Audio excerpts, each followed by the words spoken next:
Sa totoo lang po, yung contractor na yan po ang lowest mammal or the lowest in the totem pole. Utusan po nilang lahat yan.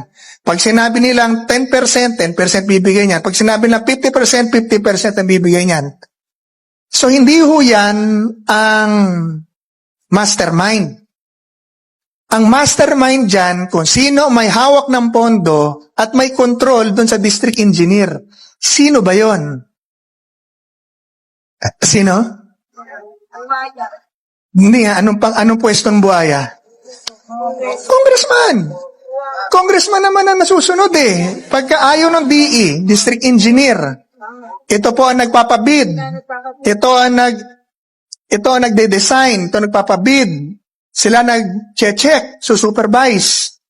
Pero pag hindi sumusunod, yung district engineer doon sa congressman, papalitan yan. Sino naglalabas ng pondo? Sino nagdadala ng pondo? Congressman din. So sino ang powerful? Yung contractor, yung congressman, o DE? Yung congressman. Pero huwag ka magsasalita masama sa congressman, tatawagin ka sa Quadcom. Dito, tatawagin mo ako sa Quadcom. Opo, okay na eh. Tatay ko, 12 years na kulong eh. Sarap ng kulungan nila ron, naka-aircon ka pa. At pag kinulong po nila ako for doing what is right, I will consider that as a chip on my shoulder because totoo ang ginawa ko.